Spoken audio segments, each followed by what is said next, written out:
You arrive in the US on either a visitor visa, work, or for school. There are a few questions that a border officer is going to ask you before you are being permitted to have access into the country. And how you provide your answers to these questions is very, very important because the border officer is in the legal authority to either permit or deny you from entering the country. So therefore, you have to be very articulate and confident with the answers that you provide. So in this video, I'll be walking you through some of the common questions border officers usually ask when you arrive. And the way you answer these questions depends on the type of visa that you are traveling with. I will also share some simple sample answers to help you understand how to respond clearly and confidently. So to get started, the first question you'll be asked, is this your first time in the US? So if it's your first time you are based in the US, you can just respond simply by saying yes. But assuming if you've been in the US for a couple of times, you can just say no.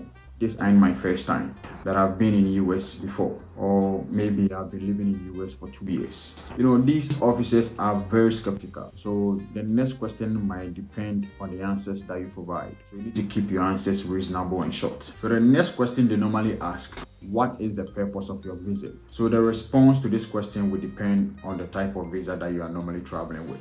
And if you're on a student visa, you just tell them, I'm here to study. If you are here to work, you just simply say, I'm here to work. Or assuming maybe the visa that you are carrying is a visitor visa, you can just say, I'm here as a tourist, or maybe I'm here to visit my family or friend. So if you are coming in as a student, the border officer might ask, what is the name of your school?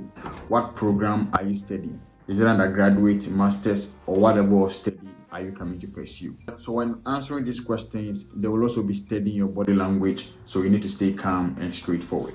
So for those who are coming with a work visa, they might ask, what company are you working for? How much are you getting paid in a year? What is your job title? Sometimes they go extra mile to check your contract of employment document and even call the company to confirm if they are really expecting you. Sometimes they might ask something like, why did you choose the US?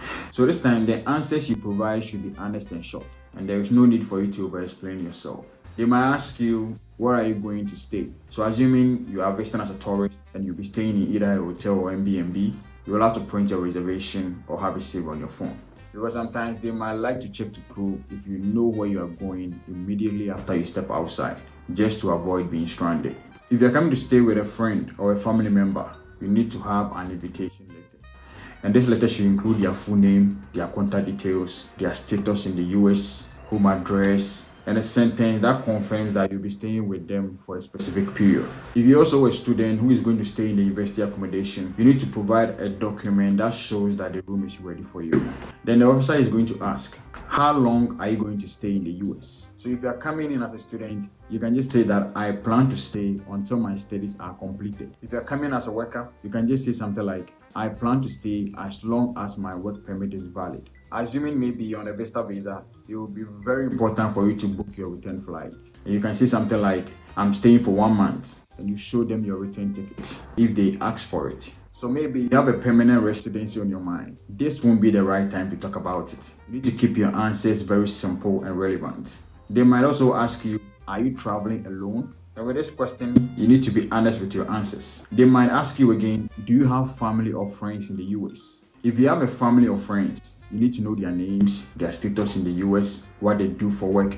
At least you should know all the basic information about them. They can also ask you, are you bringing any money into the US? This is where you need to declare to them the amount of cash you have in hand. And every country has rules about how much cash you need to carry when traveling. If it's more than $10,000, you must declare to them, because if you don't, you might put yourself into trouble and get delayed for further questions at the border. If the amount is $400 or $1,000 or whatever the amount is, it's better to be safe and transparent than cause trouble if they find out by themselves. So that's it for today's video. I hope this information helps you feel more confident when you arrive at the border, whether it's the US or any country in Europe. So you need to make sure you are fully prepared.